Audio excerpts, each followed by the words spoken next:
Indrajit study point में आप सभी का स्वागत है। हम पढ़ रहे हैं एनसीईआरटी क्लास 9 अर्थशास्त्र अध्याय 4 भारत में खाद्य सुरक्षा। और यह अध्याय अंतिम अध्याय है इस बुक का। तो इसमें हम देखेंगे कि भारत में खाद्य सुरक्षा के लिए कौन कौन से प्रणाली का इस्तेमाल किया गया था और अभी भी किया जाता है। खाद्य सुरक्षा का अर्थ है सभी लोगों के लिए सदैव भोजन की उपलब्धता, पहुंच और उसे प्राप्त करने में सामर्थ्य। हर किसी को आसानी से खाना मिल सके, यही है खाद्य सुरक्षा। जब भी अनाज के उत्पादन या उसके वितरण की समस्या आती है, कोई भी अनाज का उत्पादन और वितरण का समस्या कहीं भी आ जाए, तो सहज ही निर्धन परिवार इससे अधिक प्रभावित होते हैं। तो इससे सबसे ज्यादा दिक्कत होता है निर्धन परिवार को, जो रोजी रोटी करते हैं, जो रोज कमाते हैं, रोज खाते हैं, चाहे नौकरी करते हैं, उनको बहुत दिक्कत होता है। बाकी लोगों का क्या है, नेताओं का क्या होता है, राजा सुख है उन लोगों का। खाद्य सुरक्षा सार्वजनिक वितरण प्रणाली, जिसको बोलते हैं शासकीय सतर्कता। सार्वजनिक वितरण प्रणाली शासकीय सतर्कता और खाद्य सुरक्षा के खतरे की स्थिति में सरकार द्वारा की गई कार्यवाही पर निर्भर करती है और सब चीज सरकार के ऊपर ही निर्भर करता है, जिसके बारे में यह भी पढ़ेंगे कि खाद्य सुरक्षा के लिए सरकार को ही क्यों जिम्मेवार रखा जाता है। इस पर निर्णय और इसका सवाल भी बाद में आएगा। खाद्य सुरक्षा क्या है? जीवन के लिए भोजन उतना ही आवश्यक है जितना कि सांस लेने के लिए वायु। जीवन में भोजन उतना ही जरूरी है जितना सांस लेने वाला हवा। लेकिन खाद्य सुरक्षा मात्र दो जन की रोटी पाना नहीं है। अब खाद्य सुरक्षा का मतलब यह नहीं होगा 2 जन की रोटी सुबह शाम 2 टाइम और पानी ही हो, बल्कि उससे कहीं अधिक है। खाद्य सुरक्षा के निम्नलिखित आयाम हैं। अब खाद्य सुरक्षा के क्या निम्नलिखित आयाम हैं, जिसके बारे में देखो। क है, क में देखते हैं खाद्य उपलब्धता का तात्पर्य देश में खाद्य उत्पादन, खाद्य आयात और सरकारी अनाज भंडार में संचित पहले वर्ष के स्टॉक से है। अब खाद्य पहला जो आ गया, खाद्य उपलब्ध कराओ, जिसमें खाद्य का उत्पादन, अनाज का उत्पादन, अनाज का आयात इधर से उधर भेजना, खरीद कर चाहे बेचकर, सरकारी अनाज भंडार, जिसको हर मतलब मंडी में जाओगे आप, जो भी मंडी में जाओगे तो वहां पे आपको एक अनाज को स्टोर करने वाला बड़ा बड़ा बिल्डिंग गोदाम रखता है। हर जिला में एक होता है, जहां मंडी होगा वहां पर होगा। पहुंच का अर्थ है कि खाद्य प्रत्येक व्यक्ति को मिलता है। अब देखो, पहुंचना का अर्थ यही हो गया कि खाद्य हर व्यक्ति को मिले। ग है, सामर्थ्य का अर्थ है। अब सामर्थ्य क्या?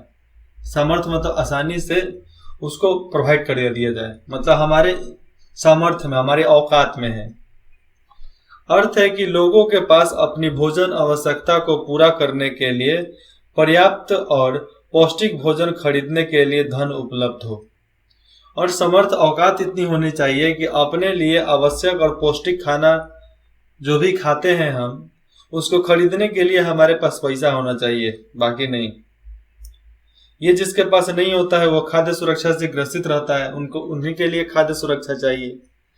आज एसटी छोड़ो ना, हिंदी में बताते हैं, अनुसूचित जाति, अनुसूचित जनजाति, दलित, इन लोगों को खाद्य सुरक्षा सबसे ज्यादा चाहिए था, क्योंकि इन लोग नहीं खा पाता था खरीद कर खाना। तो आज अगर इन लोगों को खाना दिया जा रहा है तो बाकी को क्यों फट रहा है, बाकी को क्यों दिक्कत है? जब हम लोकतांत्रिक पढ़ाएंगे ना, लोकतंत्र राजनीति, तो उसमें पूरा दिमाग खोल कर रख देंगे कि पॉलिटिक्स क्या है। ऐसा लगेगा कि आप सबको ही पॉलिटिक्स करना चाहिए। तो उपलब्धता वहां पे जरूरी है। किसी देश में खाद्य सुरक्षा केवल तभी सुनिश्चित होती है जब सभी लोगों के लिए पर्याप्त खाद्य उपलब्ध हो। खाद्य सुरक्षा में पहिलका आ जाएगा कि सबके लिए खाद्य अनाज उपलब्ध हो, सभी लोगों के लिए स्वीकार्य गुणवत्ता के खाद्य पदार्थ खरीदने की क्षमता हो और सभी को अच्छे क्वालिटी के, अच्छा गुण वाला खाद्य पदार्थ खरीदने की क्षमता औकात हो। खाद्य की उपलब्धता में कोई बाधा नहीं हो और खाद्य आसानी से मिल जाए, इसी में सरकार ज्यादा महत्व देनी चाहिए।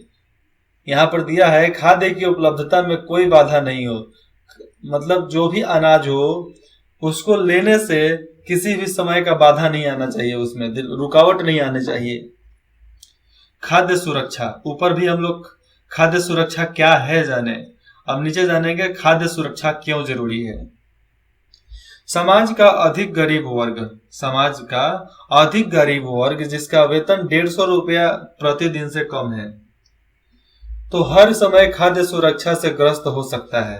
परंतु जब देश भूकंप, सूखा, बाढ़, सुनामी, फसलों के खराब होने से पैदा हुआ अकाल और राष्ट्रीय आपदाओं से गुजर रहा हो, तो निर्धनता रेखा से ऊपर के लोग भी खाद्य सुरक्षा से ग्रस्त हो जाते हैं।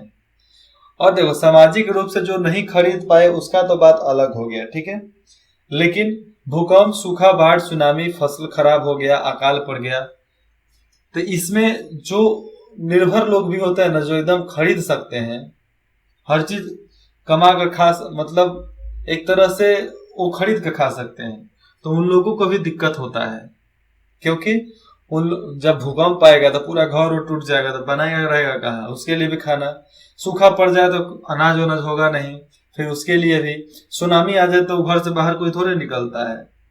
अच्छा, फसल खराब हो जाए तो राष्ट्रीय उत्पादों से गुजर रहा है, मतलब उसको दिया जाता है, खाद्य सुरक्षा उसको भी दिया जाता है। और निर्धन लोगों को तो दिया ही जाता है, जो निर्धनता रेखा से ऊपर हो चाहे नीचे हो, नीचे वाले को इसे रोज दिया जाएगा, और लेकिन जो खाद्य निर्धनता से ऊपर हो उसको भूकंप, सूखा, बाढ़, सुनामी, फसल खराब हो जाए, अकाल पड़ जाए, तब उसे मिलता है। आपको बताओ कभी कब कब मिला है। 1970 के दशक में खाद्य सुरक्षा का अर्थ था आधारिक खाद्य पदार्थों की सदैव प्राप्त उपलब्धता। सारांश 1975। अब 1975 का देखो, अमर्त्य सेना, एक अपने देश में सेना थी, अमर्त्य सेना ने खाद्य सुरक्षा में एक नई आयाम जोड़ा और हकदारियों के आधार पर खाद्य तक पहुंच पर जोर दिया। और ये लोग हक जताते थे, अपना हक, हमारा हक है खाना तो खाएंगे, किसी का दम है तो रोक के दिखा दे। बात सिंपल था, आसान बात, रोकना है तो रोक के दिखाओ। हकदारियों का अभिप्राय, मतलब जो हक जताता है उसके बारे में, राज्य या सामाजिक रूप से उपलब्ध कराई गई अन्य पूर्तियों के साथ साथ उन वस्तुओं से है जिनका उत्पादन और विनिमय बाजार में किसी व्यक्ति द्वारा किया जा सकता है। अधिक हकदार वही होते हैं जो बाजार की कीमतें, चाहे उसको इस तरह बांटा जाए, उसमें बाजार हो चाहे कहीं भी, बराबर हकदार होता है। अगर समझो कि बाढ़ सुनामी आ गया, तो जिसके पास खाना खाने की औकात भी है ना, तो वो भी हकदार होता है कि हम वहां का खाना खा सकते हैं, ठीक है। लेकिन फिर भी कुछ लोग होते हैं कि वो सक्षम है खाने में, फिर भी सरकार का खाते हैं। अरे भैया, सक्षम हो तो मत खाओ ना, किसी दूसरे को, जरूरतमंद को दे दो, लेकिन वैसा सोचने वाला कोई नहीं है। तदना अनुसार खाद्य सुरक्षा के अर्थ में काफी परिवर्तन हुआ है, और इन्हीं लोग की वजह से खाद्य सुरक्षा में बहुत ज्यादा बदलाव हुआ। विश्व खाद्य शिखर सम्मेलन 1995 में यह घोषणा की गई थी, व्यक्तिक, पारिवारिक, क्षेत्रीय, राष्ट्रीय तथा वैश्विक स्तर पर खाद्य सुरक्षा का अस्तित्व तभी है जब सक्रिय और स्वस्थ जीवन व्यतीत करने के लिए आहार संबंधित जरूरतों और खाद्य पदार्थों को पूरा करने के लिए पर्याप्त, सुरक्षित एवं पौष्टिक खाद्य तथा सभी लोगों की भौतिक एवं आर्थिक पहुंच सदैव हो। खाद्य एवं कृषि संगठन 1996 पृष्ठ 3। विश्व पोर्टल पे जो हुआ था विश्व खाद्य शिखर सम्मेलन, जो 1995 में, उसे ये घोषणा कर दिया गया था, व्यक्तिक और पारिवारिक, क्षेत्रीय, राष्ट्रीय और व्यवसायिक, इन सारे स्तरों को खाद्य सुरक्षा अवश्य दिया जाएगा, लेकिन जब सक्रिय और स्वस्थ जीवन को सक्रिय और स्वस्थ रहने के लिए पर्याप्त संबंधों की जरूरत है। देखो, पोषण चाहिए, स्वस्थ रहना है तो पोषण चाहिए।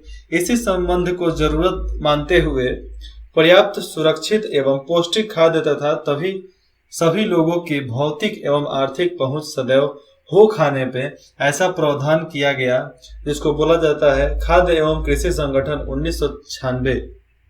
इसके तहत ही हिंदुस्तान में, भारत में इसको लागू कर दिया गया। इसके अतिरिक्त घोषणा में, जब ये घोषणा हुआ तो घोषणा में यह भी स्वीकार किया गया कि खाद्य तक पहुंच मतलब आसानी से बढ़ाने में निर्धनता का उन्मूलन किया जाना परम आवश्यक है। और सबसे ज्यादा है कि निर्धनता को बढ़ाओ, निर्धनता खत्म करो। निर्धनता अगर खत्म हो जाएगा तो एक परंपरागत तौर से, एक बहुत आवश्यक तौर से, परम आवश्यक मतलब खाद्य को हर जगह पहुंचाया जा सकता है, हर को सुविधा दी जा सकती है, चाहे जो हो, अमीर हो, गरीब हो, फकीर हो, भिखार हो, कुछ भी हो। किसी आपदा के समय खाद्य सुरक्षा कैसे प्रभावी होती है? हमारे गांव में बाढ़ आया था तो समझ लो कि जो मेरा घर वाला एरिया था, करीबन 400 मीटर तक वो उस पर पानी ही नहीं आया था, वो डूबा ही नहीं था। वो इसलिए नहीं डूबा था कि सबसे ऊपर एरिया में आता है, और फिर भी सरकार की तरफ से खाना बनता था मेरे गांव में, और ये सब लोग खाते थे। वो खाना बनता था उसके लिए जो तटीय इलाके में रहते हैं, उधर के लोग खाना नहीं मिल पाता है उनके लिए। लेकिन हमारे भी गांव में कुछ परिवार हैं जो रोज खाना सब्जी लेकर खाते हैं, दाल लेकर खाते हैं, लेकिन सब्जी वगैरह का टेंशन नहीं था क्योंकि पूरा बाढ़ से डूब गया था। पानी की टेंशन नहीं थी क्योंकि पूरा पानी ही पानी था, कोई दिक्कत ही नहीं था। डूब कर मरो चाहे डूब कर खाओ, कोई दिक्कत नहीं था। हर कल से पानी आता था, लोग पानी पीता था। खाना सरकार दे दी, सब खाना खाने लगे। 1 टाइम 2 टाइम 3 टाइम सब सरकार खाना खाने के लिए देती थी, बनाकर मिलता था, खाओ। किसी प्राकृतिक आपदा जैसे सूखे के कारण खदान की कुल उपज में गिरावट आती है। सूखा पड़ जाता है तो उस क्षेत्र में गिरावट आती है। इससे प्रभावित क्षेत्रों में खाद्य की कमी हो जाती है। लाजमी है कि अगर सूखा पड़ा तो उस क्षेत्र में खाद्य की कमी हो जाएगी। खाद्य की कमी के कारण कीमतें बढ़ जाती हैं। कुछ लोग ऊंची कीमतों पर खाद्य पदार्थ नहीं खरीद सकते। अगर यह आपदा अधिक विस्तृत क्षेत्रों में आती है, मतलब बहुत बड़े पैमाने पर यह आपदा आती है सूखे की, यह अधिक लंबे समय तक बनी रहती है और सुखाड़ बहुत लंबा समय तक बना रहता है, तो भूखमरी की स्थिति पैदा हो सकती है। व्यापक भूखमरी से अकाल की स्थिति बन जाती है और भूखमरी से ही अकाल की स्थिति पैदा हो जाती है। अगर भूखमरी होगा तो जहां अकाल होगा वहीं तो भूखमरी होगा ना। जहां पर खाने की सुविधा नहीं हो, जहां पर खाना आसानी से नहीं मिलता हो, भूखमरी और अकाल वहीं से आ सकता है, दूसरे जगह पर तो नहीं आएगा।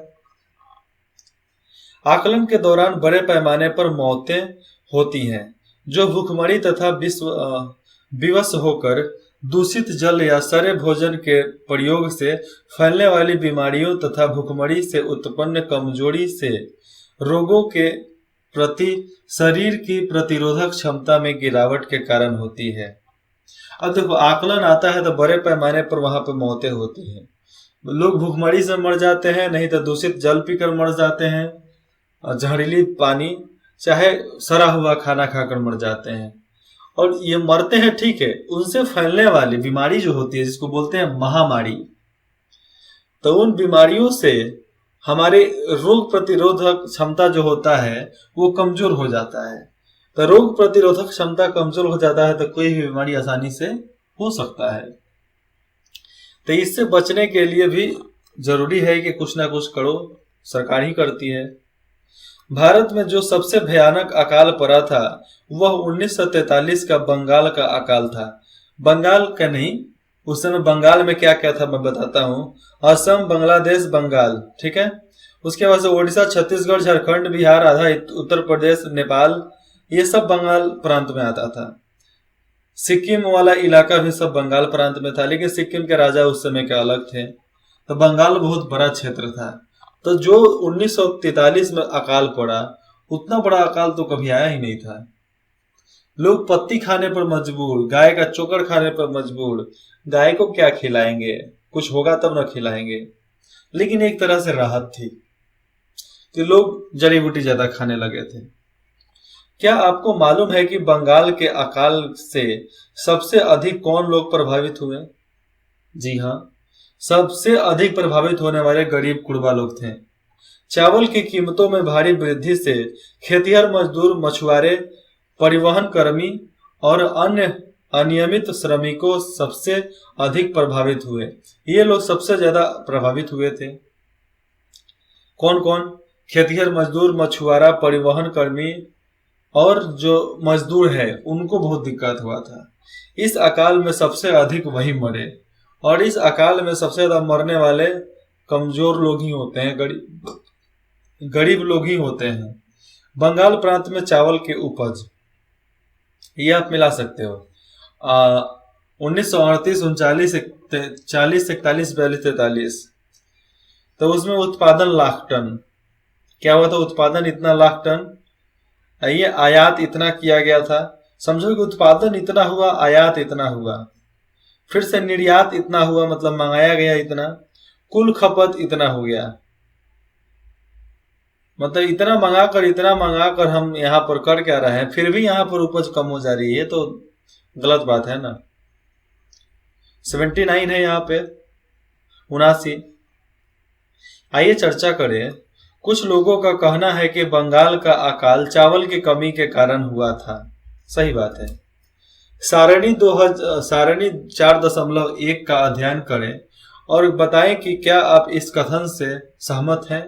नहीं, क्योंकि चावल की कमी से नहीं, उसको बेच दिया जाता था, लोगों को दिया नहीं जाता था, आसानी से किसी को मिल नहीं पाता था, इसलिए अकाल पड़ गया और लोग भूखे मर गए, क्योंकि सब दाब कर रख दिया था, सब नहीं देता था सब।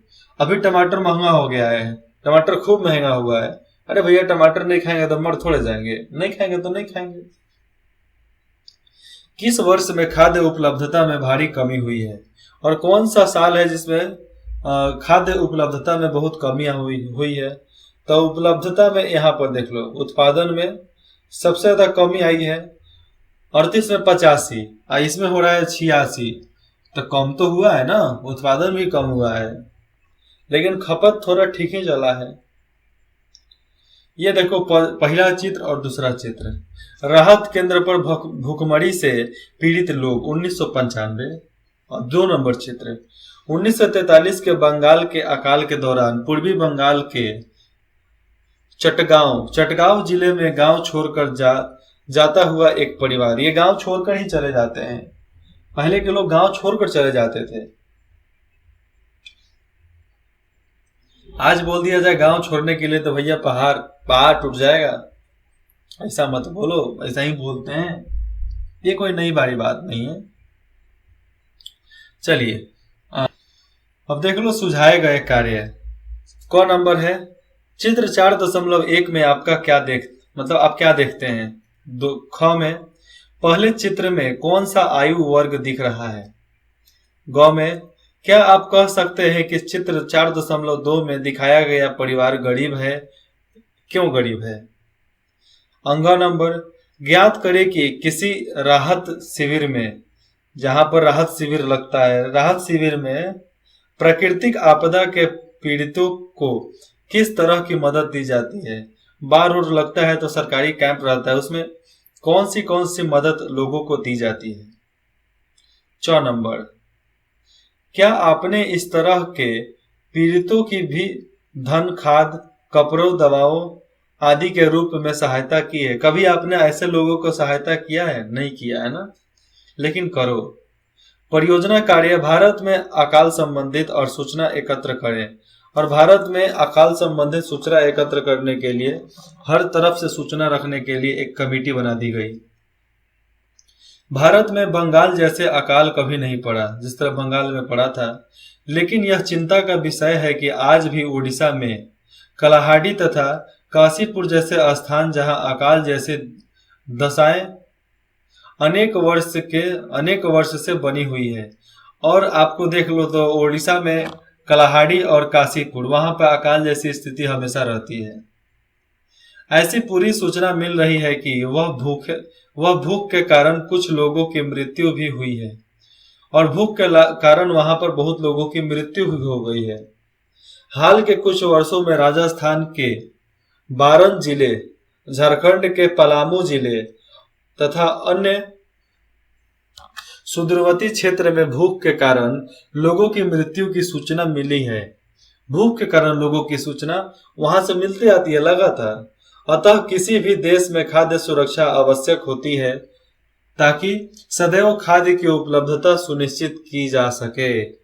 और खाद्य सुरक्षा इसलिए है कि हर किसी को आसानी से खाद्य पदार्थ मिल सके एकदम सुलभ से। इसके आगे वाले में पढ़ेंगे खाद्य सुरक्षित कौन है, खाद्य असुरक्षित कौन है। इसमें कौन कौन से खाद्य को सुरक्षा देना जरूरी है और कौन कौन से नहीं है, इससे मालूम चल जाएगा। अगर आपको कुछ भी डाउट हो तो आप कमेंट कर सकते हैं। कमेंट में आप सवाल भी पूछ सकते हैं। विदिन 24 आवर में आपको रिप्लाई मिल जाएगा। ठीक है। इंद्रजीत स्टडी पॉइंट में बने रहने के लिए आप सभी का धन्यवाद।